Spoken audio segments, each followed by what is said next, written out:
Roman women didn't just dye their hair blonde. They wore the scalps of dead German warriors.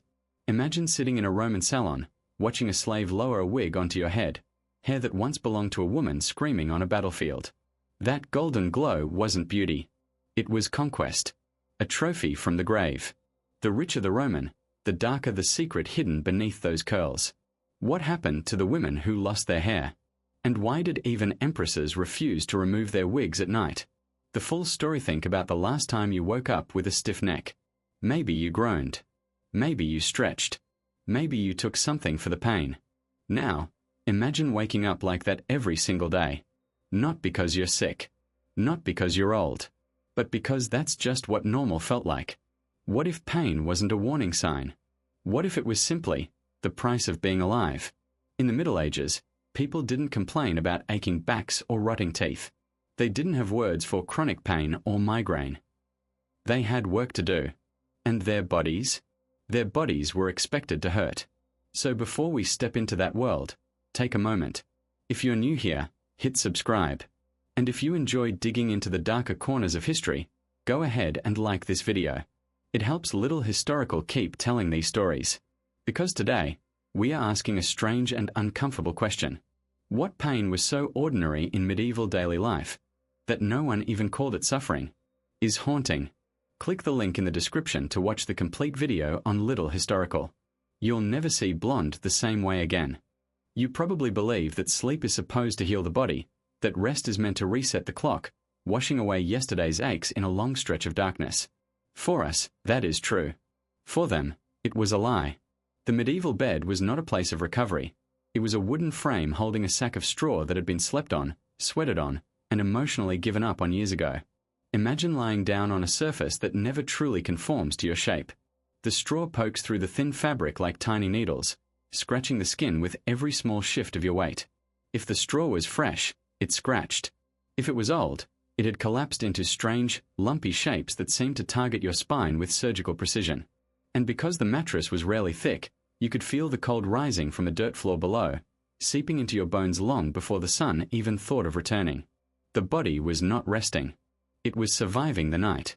Sleep itself was never a single, solid block. Medieval people woke frequently, often staying awake for an hour or two in the darkness, listening to the wind rattle the walls or the animals shift in the corner of the one-room house. This was not a peaceful meditation. It was a cold, wakeful negotiation with discomfort. You turned over slowly, carefully, trying not to aggravate the deep ache in your shoulder from yesterday's harvest. You pulled the rough wool blanket tighter, but the chill had already settled into your joints. And then, just as exhaustion finally dragged you back under, the rooster crowed, and the real pain began. Waking up was a process, not a moment. There was no rise and shine because nothing was shining, and rising felt like a personal insult. The body did not bounce back. It creaked. Knees crackled like old floorboards. The back stiffened immediately, as if protesting the very audacity of movement. Necks turned only halfway before filing a formal complaint. Fingers, stiff from the cold and the gripping of tools, refused to curl properly. And yet, you could not linger. Staying down did not reduce the pain. It only delayed the work. So you sat up slowly, one vertebra at a time, feeling the grind of bone against bone. And here is the most unsettling part of all. No one found this strange. If you woke up without pain, it was a cause for concern. It suggested illness, or youth, or suspicious levels of wealth. Pain was not a sign that something was wrong. Pain was the proof that you were still alive, and still needed.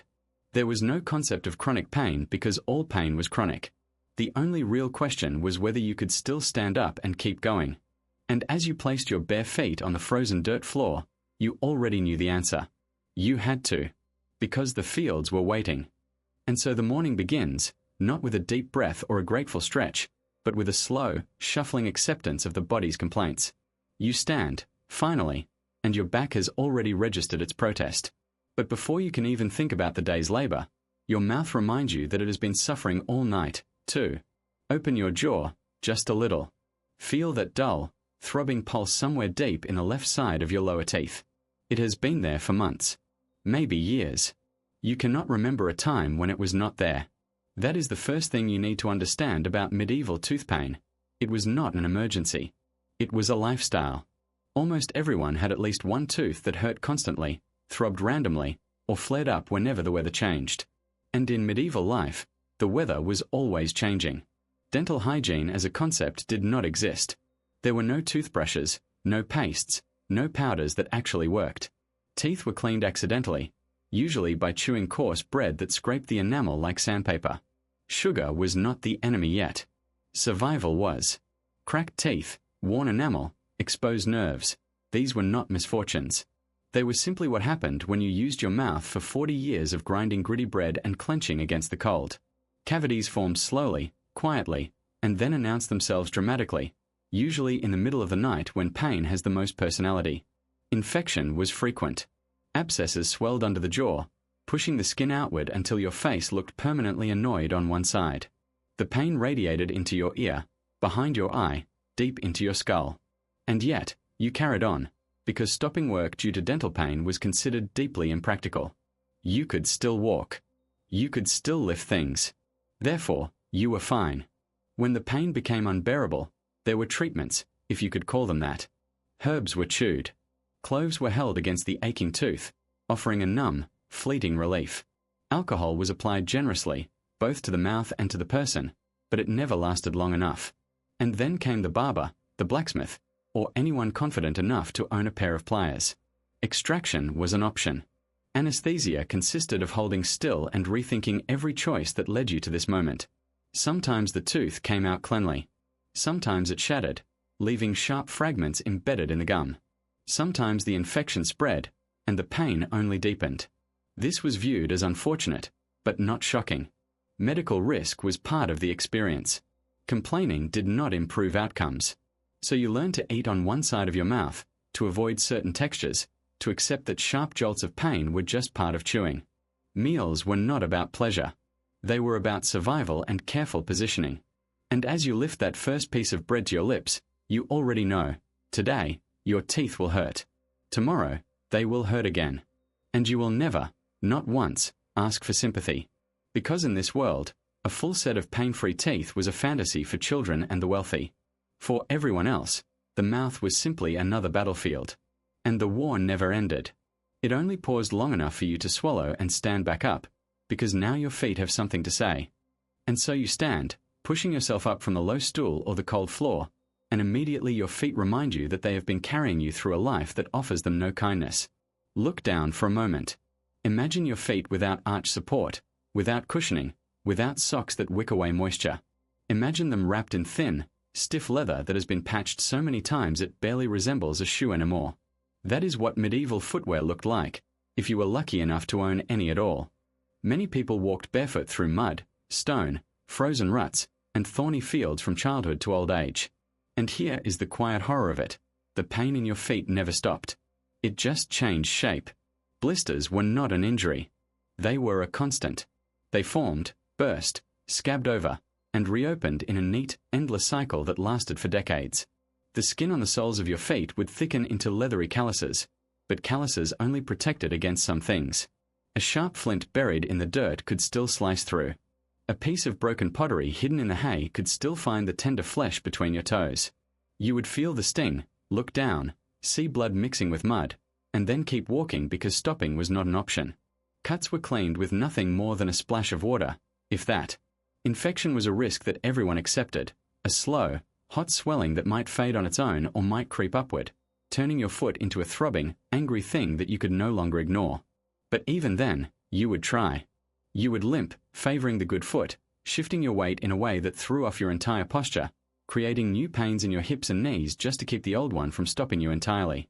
Winter added a layer of cruelty that is hard to imagine from inside a heated room. Cold crept through thin leather and cracked seams, numbing your toes until they burned, then burned until they went numb again.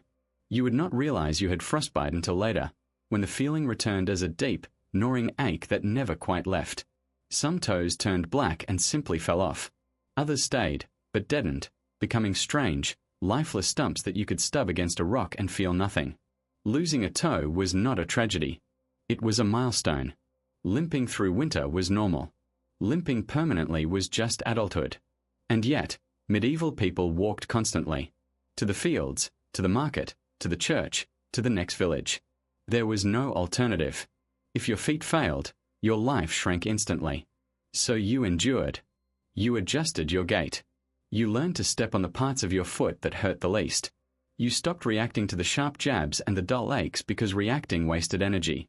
By the time you reached middle age, you would walk with a slight, uneven rhythm that strangers might not even notice. But you would notice. Every single step would be a negotiation. And as you take that first step out the door, the cold ground pressing against your scars and calluses, you realize something strange. Your feet are still working. That is all that matters. But now your back tightens, warning you that the real weight of the day has not even begun. And just like that, your back tightens, as if some invisible hand has placed a cold, heavy stone between your shoulder blades. You have not even lifted anything yet. You have only stood up. But that is the thing about the medieval back. It does not wait for injury. It begins complaining the moment you are born into a life of labor, and it never stops. Children learn to bend before they learn to read. They carry water, gather firewood, haul baskets of grain, all while their spines are still soft, still growing. There is no concept of growing pains in this world. Pain means you are useful. If a child can lift something, they will lift it repeatedly, daily, and without complaint. By the time that child reaches adolescence, their back is already compromised. The spine bends forward slightly, not from age but from habit. Muscles harden unevenly, pulling the skeleton into a shape that accommodates the load. And the load never goes away. Adulthood arrives like a sentence. Every day brings the same movements: bending to plant, twisting to harvest, lifting sacks of grain that weigh more than half your body weight, carrying water in heavy wooden yokes that press into the soft flesh of your neck and shoulders. There are no lifting techniques, no ergonomic advice, no team lifts. There is only you and the field and the relentless, grinding repetition of the same motion, thousands of times, year after year. Your lower back begins to ache with a dull, persistent throb that you barely notice anymore because it is always there. Then one day you bend down to pick up a rock, and something shifts. A sharp, electric pain shoots down your leg. You freeze. You cannot straighten up. For a moment, panic flickers through your mind. But what can you do? There is no doctor. There is no rest. The animals still need feeding, and the harvest will not wait for a slip disc. So you adjust. You lean slightly to one side. You move slower. You learn to roll out of bed in the morning with a practiced, careful motion that avoids the worst of the agony. And slowly, over weeks or months, the sharp pain fades into the background, joining the dull ache that never left. That is what healing looks like here. Not recovery. Adaptation. By the time you reach 30, your spine has reshaped itself around pain.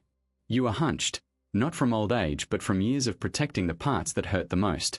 Your vertebrae show signs of crushing. Your discs have thinned.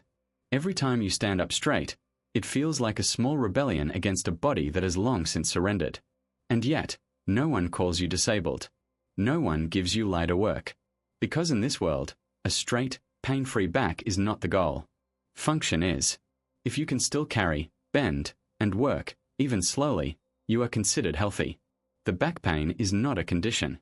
It is proof that you have survived long enough to earn it. And as you lift that first heavy basket of the day, you feel the familiar grind deep in your spine. You do not wince. You do not pause. You simply keep moving, because the morning has only just begun, and there is still so much left to carry.